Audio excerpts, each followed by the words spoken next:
ॐ विश्वं दर्पणदृश्यमाननगरी तुल्यन्निजान्तर्गतं पश्यन्नात्मनि मायया बहिरिवोद्भूतं यथा निद्रया यस्साक्षात् कुरुते प्रबोधसमये स्वात्मानमेवाद्वयं तस्मै श्रीगुरुमूर्तये नमः इदं श्रीदक्षिणामूर्तये।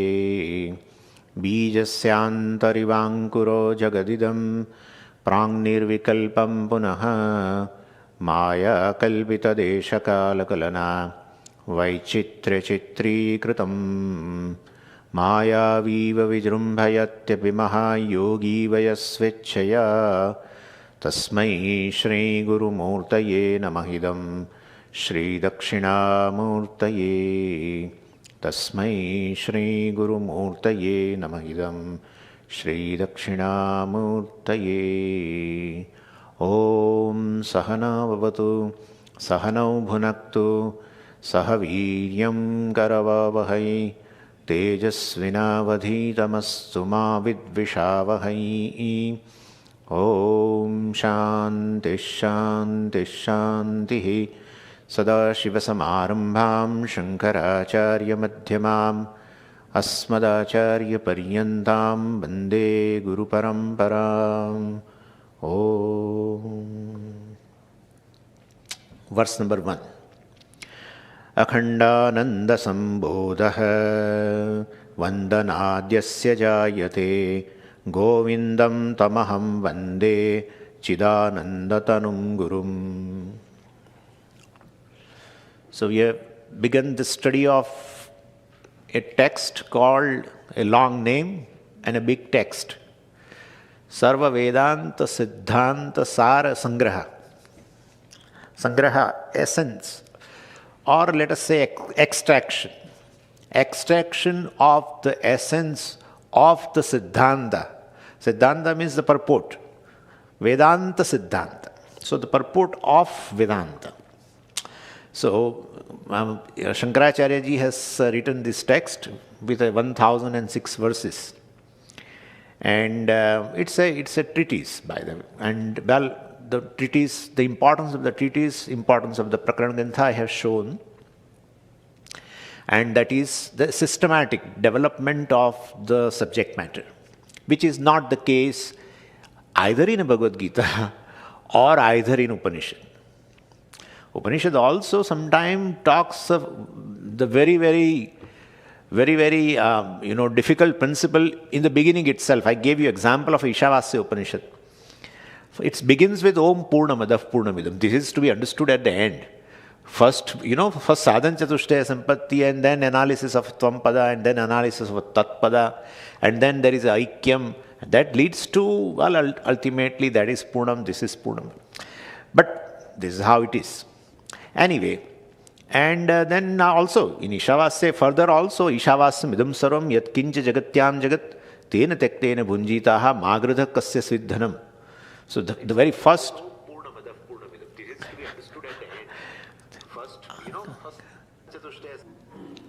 Akhandananda Sambodha Vandanadyasya Jayate Govindam Tamaham Vande Chidanandatanum Gurum. So I was telling this text, Sarva-Vedanta-Siddhanta-Sara-Sangraha, is a text giving the extract of the essence of the purport of the Sarva-Vedanta, of all Upanishads. And the text contains 1006 verses. It's a preliminary text as such.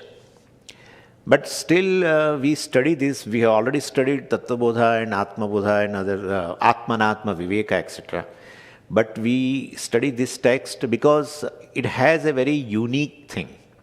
And that unique thing is Shankaracharya ji has highlighted here the sadhan chatushtaya sampatti, fourfold qualification in 250 verses. Out of 1000 verses, 1/4 almost is describing this sadhan chatushtaya sampatti. And this still 250 verses is too much for our whole camp, and therefore we have selected 115 verses to discuss this Sadhana Chatushtaya Sampatti. And yesterday I gave you the significance of the Sadhana Chatushtaya Sampatti in as much as I showed the benefits also. I said that through Sadhana Chatushtaya Sampatti one gains a qualification in order to gain knowledge, which results into this liberation, moksha. But moksha means the freedom from basically conflicts, freedom from sorrow, freedom from fear, etc. That one gains even by Sadhana Chatushtaya Sampatti. So the Sadhana Chatushtaya Sampatti converts your mind in which you can experience relatively the freedom from anxiety, etc., freedom from sorrow, etc. So relatively one becomes happy person. Relatively one becomes a peaceful person. Relatively one becomes a secure person because of the Shraddha in Ishvara, etc. So basically, the moksha itself, the benefit, ultimately the goal, one starts experiencing just by having Sadhana Chatushtaya Sampatti. And otherwise, also we said, because this gives a preparedness of this for this knowledge, and this preparedness, without that, the knowledge can take place. And therefore, it is required. And therefore, I think, keeping this in mind, Acharya has elaborated in this text, almost in 250 verses, this Sadhana Chatushtaya Sampatti. And now in this text, in the first 3 verses are invocatory verses, in which he does a prayer in order for himself and for the students who are going to study in the future. So, in order to remove all the obstacles, he is doing this Mangalacharanam. We call it as a invocation. So, Akhandananda Sambodha Vandanad Yasya Jayate Govindam Tamaham Vande Chidananda Tanum Gurum Tam Govindam Aham Vande. That Govinda I worship. And by using the word Govinda and not Ishvara or some other word, Acharya really serves 2 purposes. He is doing a namaskara, salutation. In order to gain grace, he is doing a salutation to Ishvara as well as to his Guru, both. Because Govindam. And I yesterday gave you the meaning also of word Govindam. Go means the words of a scripture is called Go. Shastra Shabdas are called Go. And the Vind, with the Vind Dhatu is there in 6 conjugation to obtain. So, by the words of scripture one gains. Words cannot give you anything. Words can give knowledge. Words cannot give any other thing.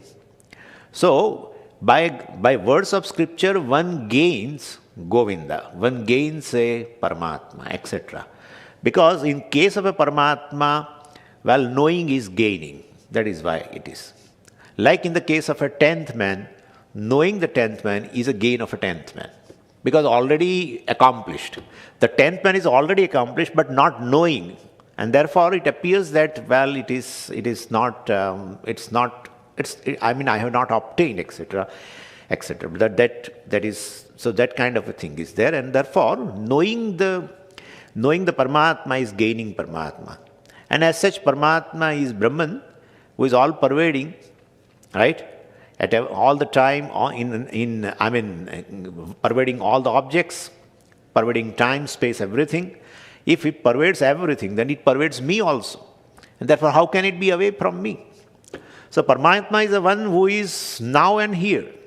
And now and here also not away from me. And therefore, definitely knowing Paramatma as the self, one gains Paramatma. That's how it is.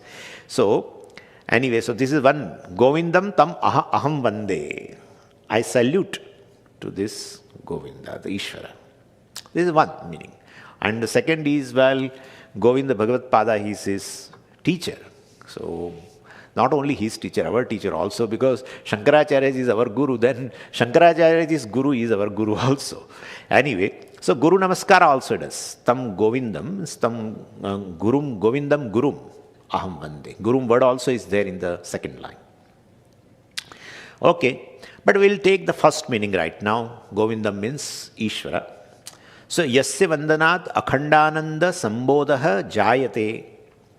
By worshipping this Narayana, by worshipping this Govinda, by the grace of it, well, what benefit will I get? Akhandananda Sambodha Jayate. Sambodha. Bodha means knowledge. Sambodha, Samyak Bodha, Samyak Jnanam. Samyak Jnanam means what? Clear knowledge. So, Jayate is born by the grace of Ishvara. Well, if I invoke his grace, well, definitely I will get the clear knowledge of Ishvara. And this is, the doubtless knowledge one gains. And for that, Bhagavan himself has said, well, in Bhagavad Gita, Tesham satata yuktanam bhajatam priti purvakam dadami buddhi yogam tam, etc., etc. Tena mam upayanti te. Well, then, so he will reach to me. Because I create an environment. That is how it is. So our purushartha is to invoke the grace. And he has to do then, well, he has to shower a grace upon us, and that is nothing but, having a meeting with the teacher. You are exposed to the teacher, a proper teacher. Well, Shrotriyam Brahmanishtam Samitpanihi. So you get a proper teacher, well, of a sampradaya. And not only that, you gain a teacher, but basically you may not be able to attend the classes. So that obstacle should go. So that is also grace. Gaining a guru also is a grace. Attending classes is a grace. Attending the class, but inside there is a lot of thing which is going on. So creating a conducive environment even in the mind also is a grace of Ishvara. So all these things we have to consider by this. So, Yasya Vandanat Akhandanandaha Sambodha Jayate. Well, so basically by grace of Ishvara. So Bhagavan helps in providing the guru an opportunity to attend the classes and the conducive environment, etc., everything. Sambodha, and Samyak Bodha means doubtless knowledge. But what type of knowledge? Akhandananda Sambodha. Akhandananda. So, Akhanda. Khandaha means a division. Well, basically, so there is no division in the self. There is no division in the Paramatma. And well, division of all on the form of a triads, right? So pramada, pramanam, prameya, knower, known, knowledge, all this karta, karma, karanam, etc. Or bhokta, bhogaha and bhogyam, etc. Any kind of a division. All dvaitam, well, basically is mithya. One understands that clearly. One understands oneself as a self which is free from this dvaitam, advaitam, etc. Bhuma, you can say. Nanyat pashyati, etc. In a Chandogya, very beautifully it has been said, Yatra nanyat pashyati, nanyat shrunoti, nanyat vijanati, sa bhuma, yovai bhuma tat sukham. So here also it says, akhanda ananda, yovai bhuma tat sukham. Centered on the self when one does not have any kind of a sense of limitation, sense of uneasiness, sense of discomfort with oneself. If you don't have, you are in a happy state, right? You are having happiness. So happiness and this limitlessness goes together.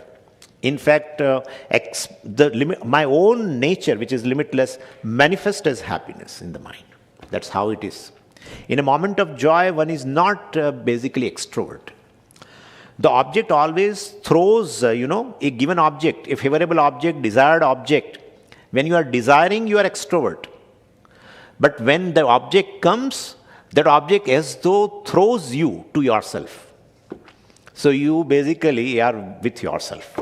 You are comfortable with yourself. Because the self is comfortable at that time, manifest as fullness. You don't have any limitation at that time. And therefore, limitlessness and happiness is a one thing alone. Anantaha eva anandaha. Anyway, so akhanda anandaha, so bhumanandaha we can say. So akhandananda sambodha means atmananda and sambodha jnanam. So one gains a atma jnanam. And what is the nature of that? For that purpose I am worshipping Ishvara, Govindam. What is the nature of that Bhagavan? Well, Chidananda Tanum. Tanum means basically, Tanum means a body. But here Tanum means Swarupam, nature. And so Chidananda, who is the nature of a limitless consciousness. And Gurum also we can say, Tam Govindam Gurum Aham Bande. Well, I invoke the grace of my teacher. Well, ultimately to gain Atmajnanam. And Sambodha means to gain this knowledge, Atmajnanam, free from any doubt. This total clarity and nishtha is a one thing. Clarity in knowledge of the self and nishtha in oneself is a one thing alone. Till then it goes. So Jnana Yoga continues till then. Okay. So in the first mantra, Guru Namaskara and Ishwar Namaskara is done through that. And now the next verse, that is also Mangalacharan. Akhandam Satchidanandam Avang Manasagocharam Atmanam Akhiladharam Ashraye Bhishta Siddhaye. Now in this, here in this second, Shankaracharya says here, in the second line, Atmanam Ashraye. Ashraye means I surrender. I surrender to the Atma itself. What is meant by surrender to oneself? Means I invoke the grace of Atma, who is ultimately Paramatma. I invoke the grace by remembering him. So here surrendering means remembering oneself as Brahman. So that is what in Saddarshan, Ramana Maharshi said this thing. He said, Tasya smrutihi tatra dhradaiva nishtha. Remembering him well for the jnani is as though surrendering himself, surrendering ahankara, gaining nishtha, etc. So remembrance is a surrender. Atmanam ashraye. So I surrender to Atma, surrender to oneself who is Brahman, means I remember, I invoke the grace of Atma also. And what type of Atma? Well, that has been told. Akhiladharam, etc., etc. But let us start, there are some more adjectives in the first line also. Akhandam, first. Same thing, which is divisionless. Atma is divisionless. There is a division in objects. In Atma, there is no division. Anyway, if anything which is having a division cannot be limitless. Cannot be limitless. A divisionless thing only can be a limitless thing. And well, if there are divisions in Atma, it will be object of your knowledge to know that there is a division in Atma. So, if it is an object, then definitely it is not an Atma, it is an Atma only. Anyway, so here it says, Akhandam, which is divisionless, which cannot be divided, which is indivisible, because there are no parts. If there are parts, you can divide. Anything which has a parts can be divided. Anyway, Satchidanandam, and who is the nature of Satchidananda? Of course, we are going to see in the second chapter whole this thing only. How the Atma is Satchidananda. So I am not discussing right now. This is just Mangalacharanam Shloka. So Satchidananda, Sat means the existence and Chit means consciousness. Ananda, limitless. This limitless consciousness which is ever existent. That is myself. Satchidanandam, Atmanam, Akhandam, which is indivisible. And also it has been said here, Avang Manasa Gocharam. Avang Manasa Gocharam means Gocharam. It becomes an object. Vang means speech, means words. So which can be described through the words. Avang Gocharam, which cannot be described through the words. Because whatever the words are there in a language, they all describe objects. To describe, a object should have a jati, species. Object should have either some attributes. Object should have a certain karma, some function it must be doing. And an object should have a certain relationship with something else. Then only that is possible to describe. So all our words in any language give a description of the objects which has a jati, which has a kriya, which has a guna, which has a sambandha. Some of the words are there which we use conventionally. Maybe Silosberg. Now, person may discover something that, no, this is called Silosberg because of this reason. But this is just a convention. From ages, from many generations, this place is called Silosberg. So that is there, but other than that, if object, what is born must have a jati. Janmana ajayate iti jatihi. Jati itself indicates it is born. Ja. What is born has a jati. Atma is not born. Everything is born of Atma. Nothing is born. Atma is not born. And therefore cannot be described by the words in a language which denotes jati. Cannot be described. And then, which should have certain attributes. Some dimension, color, etc., etc. Something. Nothing. Atma is free from all attributes. A thing which possesses attributes will be an object of your knowledge. To say it has this attribute. And therefore, if it is an object of knowledge, it cannot be, a subject. Subject is one which is never available for objectification. And therefore, that also is not possible. So, because it has no guna, nirguna.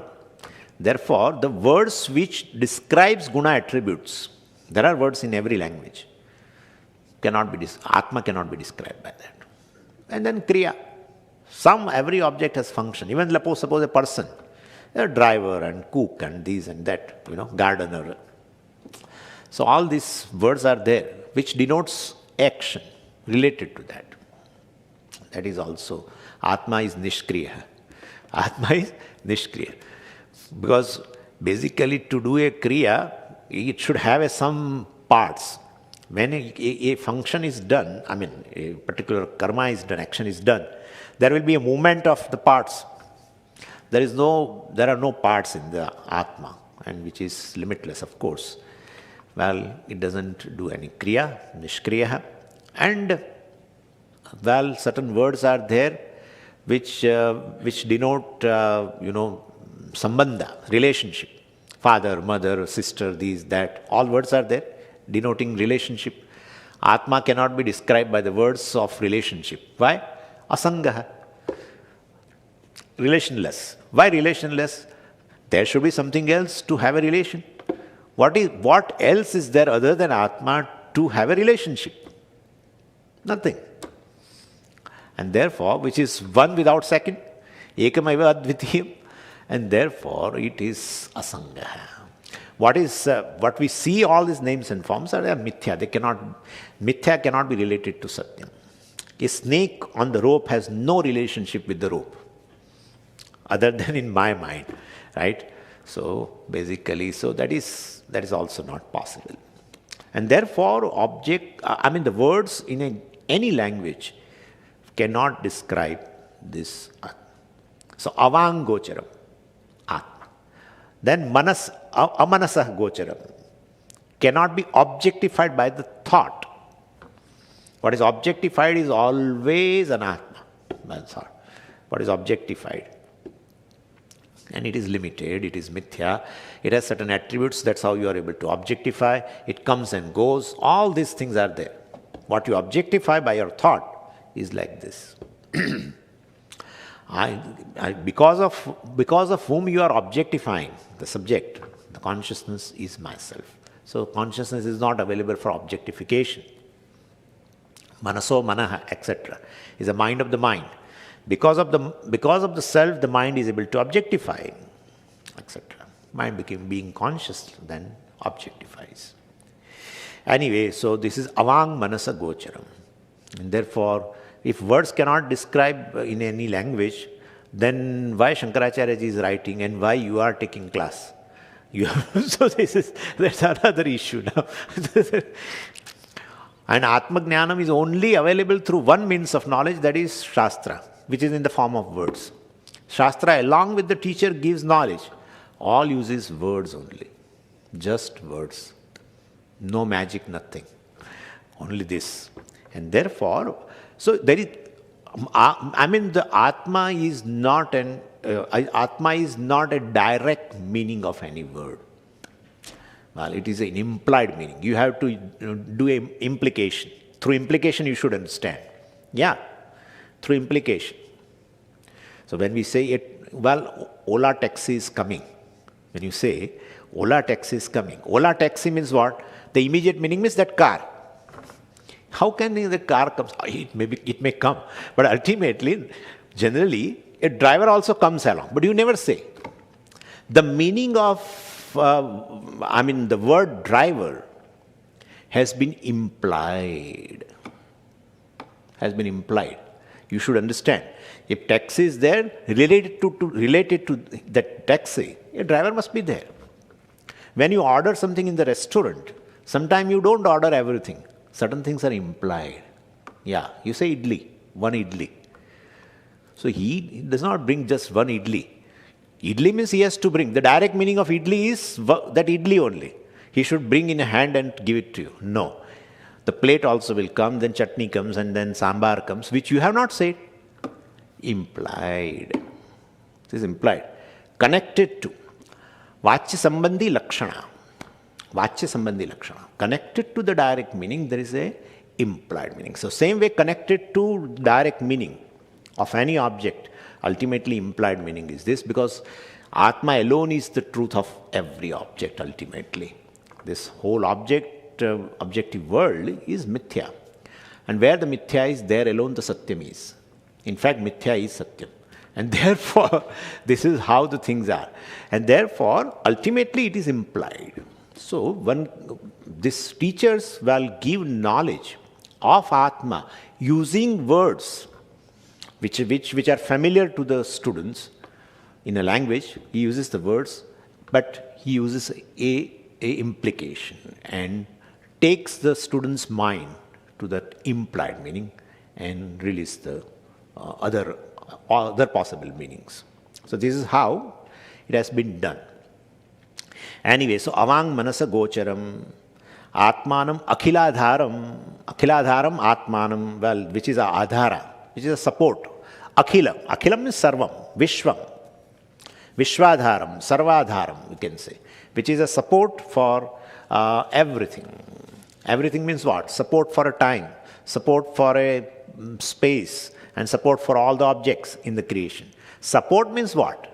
Basically, it is a karanam, upadana karanam, material cause, is a support for the effect. So, this akhiladharam, atmanam, ashraye, I surrender, I take recourse, I remember, this Atma, who is akhiladharam, etc. For what purpose we are doing this? Abhishta siddhaye, for the success of my favorite, venture, which I have taken, of writing a book. So, for Abhishtam is very favorite, object of a wish. Siddhaye, for fulfillment of that, for fulfillment of my wish. And what is Shankaracharya's wish is? Writing this work and communicating. Communicating what? Communicating the self, which is not available for communication, not objectified by the words. Well, such a task he is, he has ventured into for successful completion. Well, basically, I am invoking the grace of the self, who is Akhiladharam, who is Sachidanandam, etc., etc. So this is second Mangalacharan.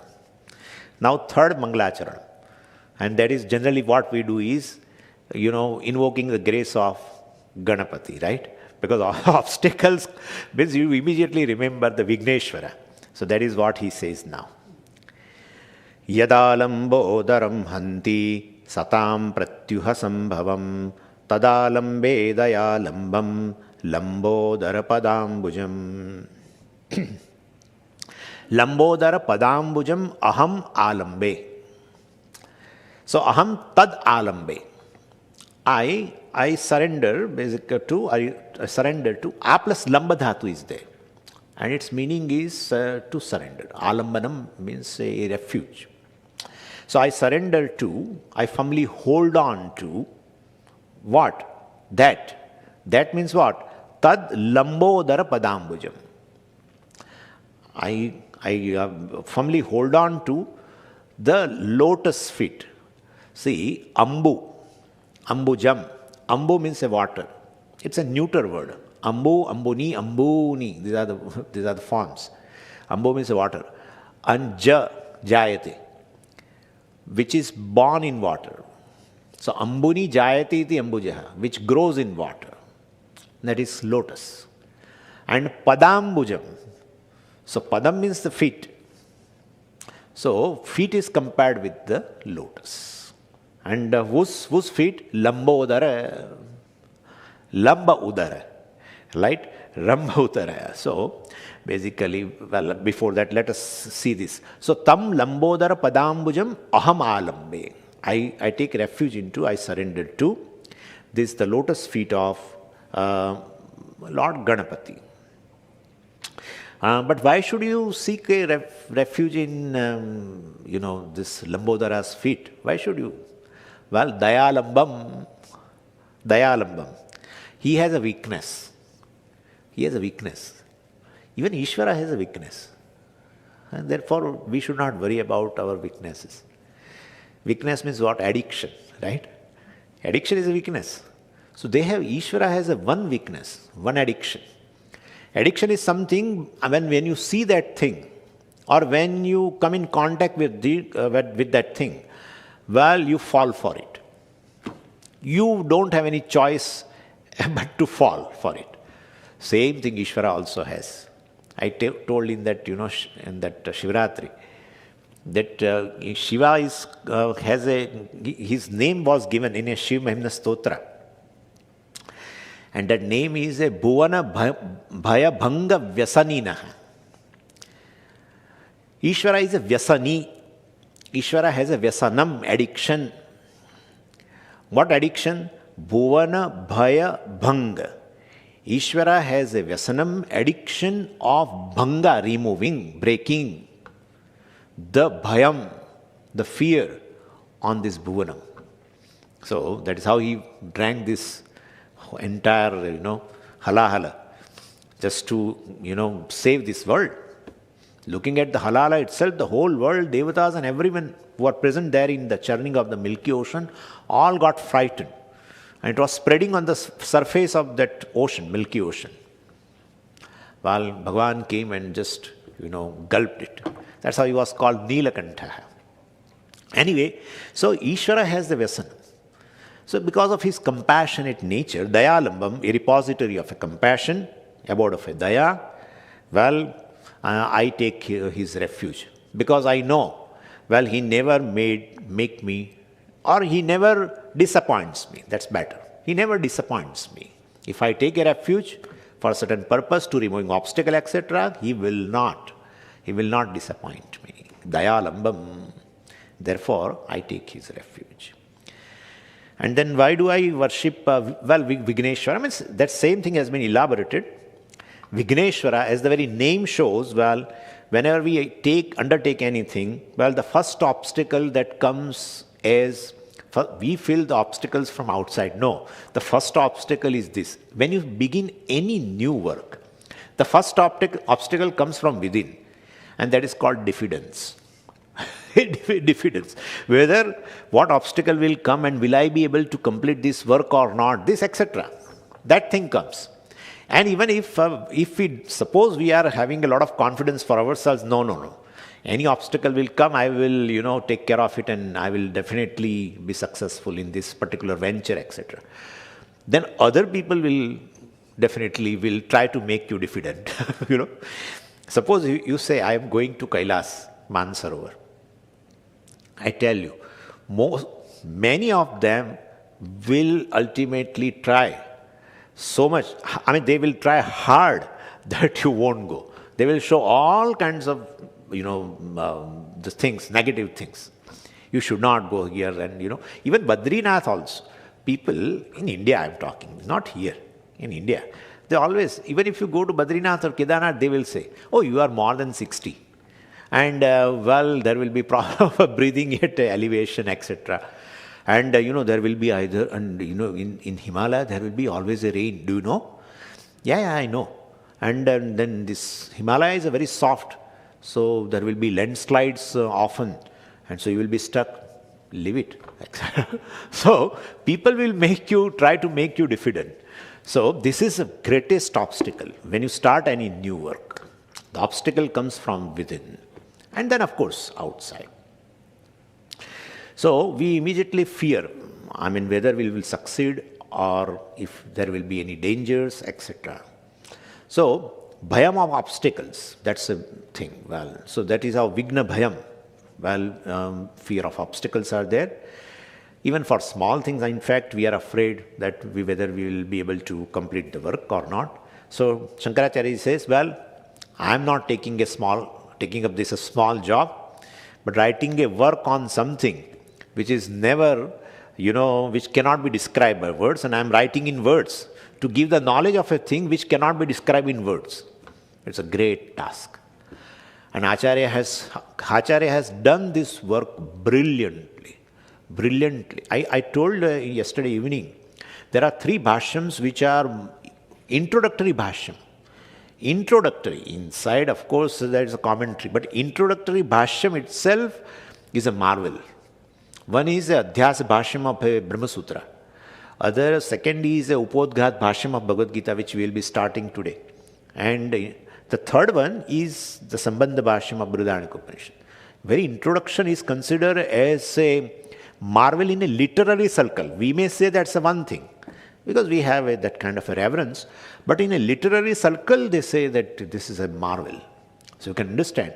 So such a work, a huge work, well, when he's now venturing into, well, definitely he's praying a Vigneshwara to make free from obstacles, the whole venture. Anyway, so then it says, Yadalambaha, yasya alambanam, yasya bhavati, well, so yadalambaha, by taking support of yasya, by taking support of this Vinayaka, etc. Well, daram hanti, yad alambanam daram hanti, the support or the refuge, of whom, well, daram means bhayam, hanti, kill, well, removes. So very beautiful. He should have used the word bhayam, right? Yadalambam bhayam hanti. No, daram hanti, because a fine tuning. Dayalambam, lambodaram, etc. So there are 2 lambodara words. You can see here, one is a yadalambo daram. They are separate. Yadalambaha daram. Whose alambanam, whose refuge will remove daram bhayam, will remove the fear. And he used again word lambodara in a second line, but that is together. Lambodaram. What is the meaning of that lambodaram? Well, that lambaha means, which has come forward. So, udaram, lamba udaram. So, basically, this Ishvara is, this Ganapati has this lambodara. He's a pot-bellied. So, big belly, eating all these modakas. So, lambodaram. And first is a yadalambaha udaram. That's a different thing. So, yadalambaha bhayam hanti. So, this is how it is. Bhayam hanti. So, it removes the fear of obstacles. Of whom? Satam. Of all devotees. Satam means Satpurushanam. All devotees, noble devotees, well, definitely he removes the fear. And fear is born of what? Fear of this devotee is born of what? Pratyuha sambhavam. Pratyuha sambhavam. So, pratyuha means vigna. So, obstacle, which have not yet come. Obstacle has not yet come. He is writing. Right now there is no obstacle, but which comes in future. And this is what, whether Acharya has or not, but we have a bhayam, fear of the obstacles which are imaginary and also irrational. We always have a fear of imaginary obstacles as well as irrational obstacles. I just told you about that, right? Somebody is talking, when you said, I'm going to Kedarnath, and he will narrate he give a whole list of obstacles which are all imaginary. I tell you one thing, which is my own experience. In 2011, we went to Kailas Mansarovar. Some 80 people were there. And so definitely you can understand how much advice is. And of course, there were youngsters and there were people who are more than 75. Many people were there. And somebody told me that you are taking risk, all this Kailas, definitely it is difficult, 15,000 feet above. And then to doing a pradakshina of a Kailasa after Mansarovar. All this, well, definitely It is a risk. But we went. Thing was totally successful. But we got obstacles. Not to the old people. Believe me. 3 youngsters could not do.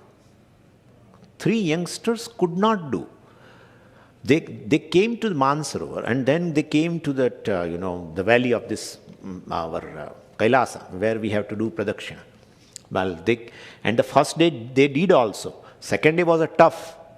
And one person, before we left, he said, I could not come. Second person also went to the one boy. He wanted to walk. So he walked up to a certain distance and he said, Swamiji, I feel breathlessness, I will not join. So he came back. And the third person, I think that horse has gone somewhere, it has disappeared. So 3 youngsters could not do, and some 4 ladies were, I still remember, more than 75, all completed happily. So this is how it is. But before I left for Kailas, so much of narration of obstacles. I can write pages and pages, all imaginary by the people who are there. So this is how it is. So basically, imaginary obstacles called pratyuha, we should say that way only. So fear of born of these possible obstacles, let us say. And sometimes some irrational also, but anyway, I don't want to go into that. All such fears, dharam, hanti, who will hanti? Vigneshwara will remove that. So Shankaracharya ji says, well, I am confident because Vigneshwara will help me in completing this text. And it has completed, it is right now in front of us and we are also studying. So that shows he did not face any obstacles. Anyway, so these 3 verses are invocatory verses in which he asks for the grace of Ishvara, Guru, Vigneshwara, etc. Now he introduces in the 4th verse, he introduces his intention. And what he proposes to do in this particular work, that purpose, he presents now in the 4th verse. We can call it as a preface kind of a thing. Vedanta-Siddhanta-Sara-Sangraha uchyate prekshavatam mumukshunam sukhabodhopapattaye. Well, he says, my aim is in this work is taking what? Uchyate. Means my aim is taking here the sangraha, is taking the extract. Sangraha means extract. Sara-Sangraha, extract of Sarasya Sangraha. Extract of the Sara means extract of the essence. Essence of what? Vedanta-Siddhanta. Extract of the essence of the Siddhanta. Siddhanta means a tatparya, purport. Purport of what? Sarva-Vedanta, purport of all Upanishads. It will be Jiva Brahmaikyam, etc. Mahavakya is a purport. The identity between Jiva and Ishvara is a purport. So he says, but I am going to, present here in this text, the extract of this essence of the purport of the all Upanishads. Because Vedanta means Upanishad. But we have to make it plural because Sarva-Vedanta. So Sarva, all Vedantas, means all Upanishads. We have to say that. So he uses the word Vedanta Shastra because the whole Veda is divided into 2 Shastras. Veda is one, but still we divide into 2 because there is a reason for that. Because Anubandha Chatushtaya, what we call, is different. The subject matter in the earlier portion of the Veda is one. The subject matter in the later portion of the Veda called Vedanta, later portion, end portion, is different. Subject matter is different. Studying the subject matter, what one gains is different. Right? Studying the earlier portion of the Veda, Karma Kanda, you gain a knowledge of karma. Gaining a knowledge of karma, is not gaining a karma phala. One has to do. You gain a knowledge of a recipe of a particular dish, will not satiate or hunger. You should make the dish. So that's an entirely different thing. Whereas here, gaining knowledge is accomplishing. in Vedanta. We have since seen. Because you are already accomplished. You are already accomplished. You should know and own it up. That's all it is. And therefore, here knowledge will serve the purpose. Knowledge will make you reach the goal.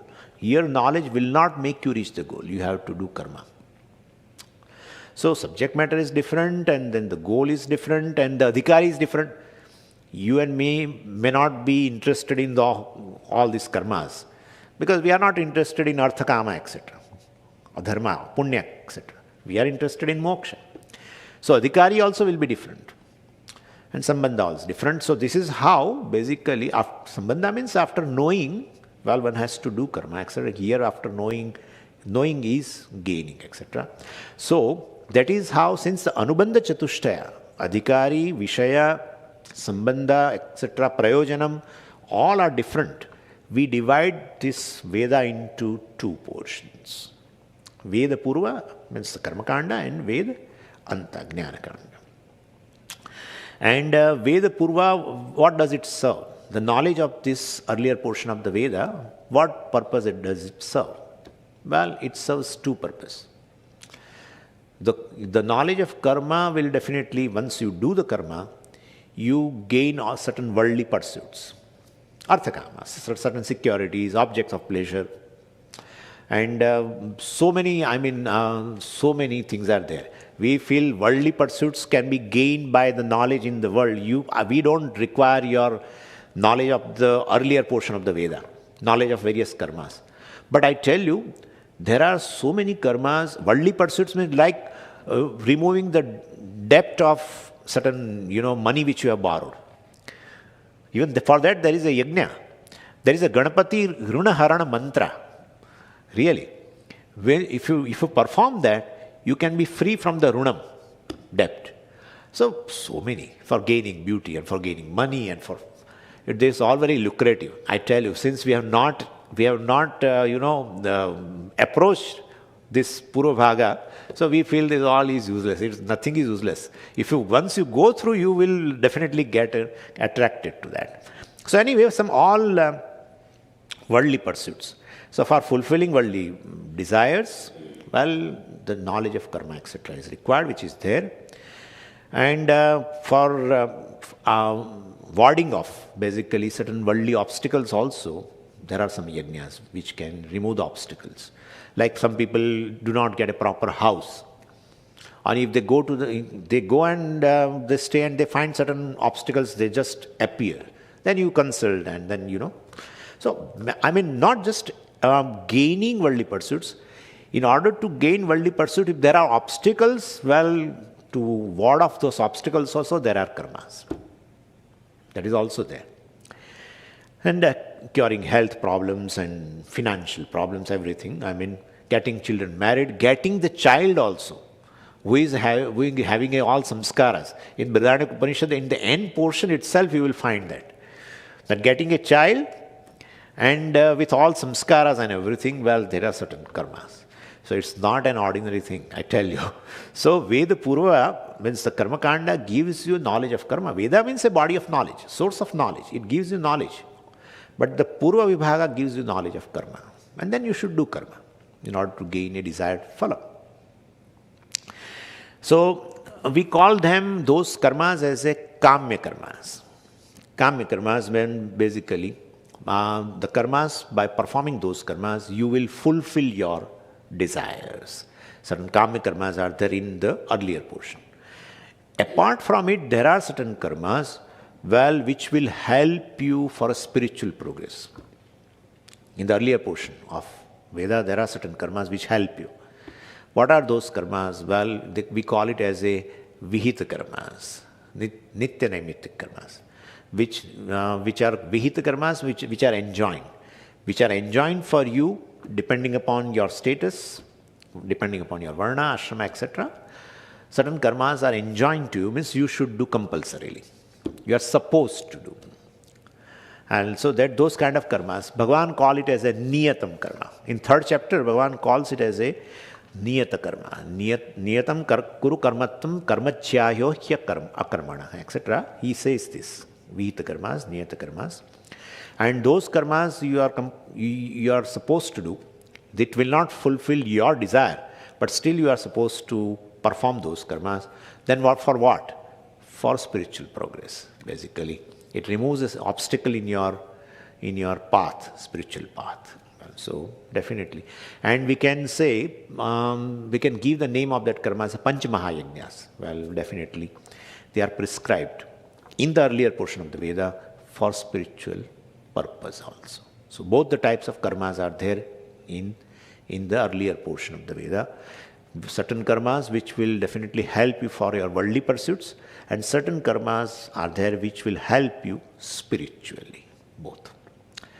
Anyway, so this is, we can say in general, the earlier portion of the Veda will serve the purpose of, gaining a purushartha, artha, kama and dharma, punya, etc.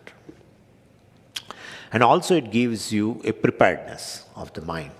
Because in the earlier portion of the Veda, the karmas are described, but certain values are also described, certain attitudes are also described. So, attitudes towards parents, etc. Well, how you should approach your parents. Matrudevo bhava, pitrudevo bhava, atithidevo bhava. All attitudes. Values. Satyam vada. So, well, may you follow the value of truthfulness. Mahim syat, sarva bhutani. Have a non-violence in your life, ahimsa, etc. Non-violence is a value. So, values, attitudes, all these Panchamaha all those things help a person, well, which is described in the earlier portion of the Veda, it helps the person for gaining preparedness of self-knowledge. So that is also there. So here, once you gain that, that's it.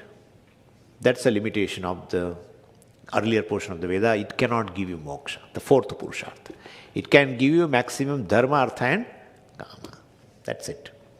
So once you gain a preparedness, you have to jump the boundary, jump the fence, enter into the Vedanta, gain self-knowledge, gain moksha.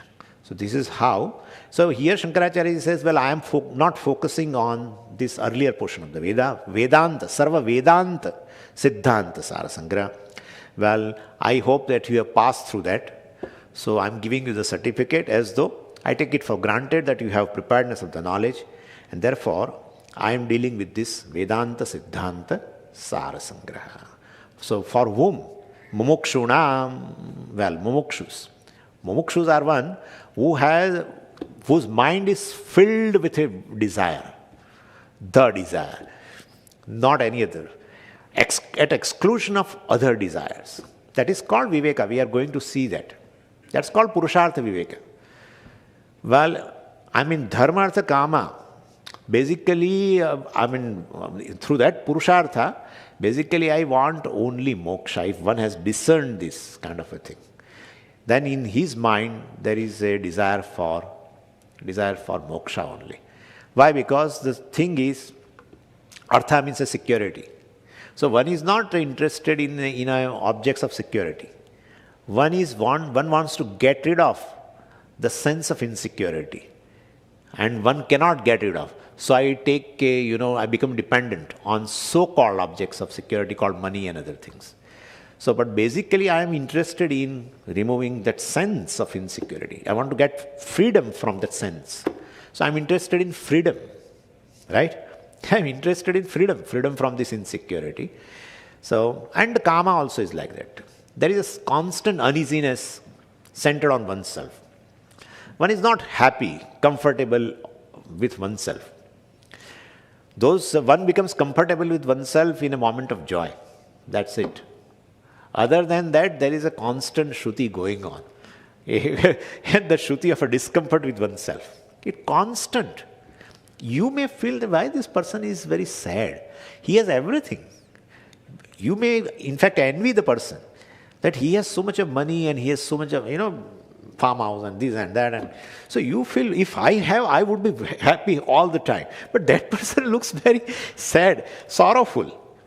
A constant uneasiness. It will remain. No one can change it. Once you identified with a limited thing, A non-self which is basically limited in time, place and object-wise. Once you say the non-self as a self, limitations are not going to go, whatever you do. The distance between a limited thing and limitless is always limitless. Whatever one achieves, one who achieves more will be very close to limitlessness. No. Distance will be same. And therefore, basically, one should understand, well, this limitless thing cannot be away from me, etc. Anyway, so one who is desirous of this thing, moksha, freedom from the sense of limitation, etc., centered on oneself, he is called mumukshu. Only desire. His mind is totally filled with this. For such mumukshus, now I am giving you this Sarva-Vedanta-Siddhanta-Sara-Sangraha. So we can say mumukshunam jignasu bhaktanam, who is desirous of a knowledge. They know also. That much homework they have done. This much mumukshus, they generally get converted into jignasu by grace of Ishvara. There are people who are searching for moksha, but they don't know what is moksha. And therefore, if you don't know the sadhyam, then sadhanam will not be proper. If end is not clear, means are not going to be clear. Therefore, but here in our case, we know that the problem is of ignorance, etc. Anyway, so this kind of a, and Bhashyakara says, Shankaracharya says, prekshavatam, mumukshunam, but prekshavatam mumukshunam. Preksha means a focusing capacity. Naturally, he is focused. He is focused. He doesn't have, he is not an extrovert person. He is a very focused person. Preksha means a focusing capacity. Prekshavat means one who possesses this capacity. Prekshavatam mumukshunam. Well, sukhabodhopapattaye.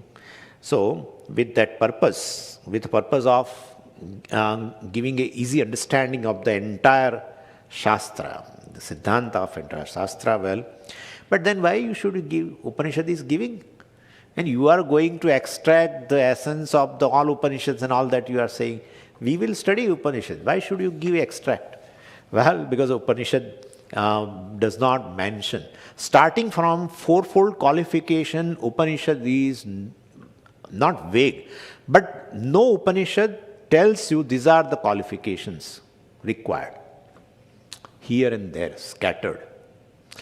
Like in a Mundaka Upanishad, you know, Viveka and Vairagya has been very nicely said. Pariksha lokan karmachitan brahmano nirvedam ayat. So, pariksha lokan, lokyate loka, all these objects which I experience is called loka. Pariksha, examining them, analyzing them, what could they give in my life, etc. One discerns, and then nirvedam ayat, one gains a Vairagya. If one does a Viveka, then one understands the limitation of this worldly pursuits, arthakama purushartha, then one turns away from that, nirvedam. One loses value for worldly pursuits. That's all it is. So that is called Vairagya. So Vivek Vairagya has been discussed there. Then Shamadhi Shatka Sampatti you won't find there. You should go in Brihadaranyaka Upanishad. Shanto dantaha uparataha titikshuhu Shraddhavitto bhutva atmani eva atmanam pashyati in the 4th chapter. And in the another recension of Brihadaranyaka Upanishad, instead of a Shraddhavitto, samahito bhutva. So shantaha dantaha shamadama uparataha uparati titikshu titiksha Shraddhavitto bhutva Shraddha eva vittam Shraddha samahitaha samadhana. So it has been discussed there. So Acharya is describing sadhana chatushtaya sampatti and in a systematic, developed manner, which you don't find in Upanishad, and therefore, well, sukhabodaha upapattaye, for the easy understanding of my dear students, well, this is my intention. With that intention, I am presenting this book. Om Purnamadah Purnamidam Purnat Purnamudachyate Purnasya Purnamadaya Purnamevavashishyate. Om Shanti Shanti Shanti Harihi Om Shri Gurubhyo Namaha Harihi Om.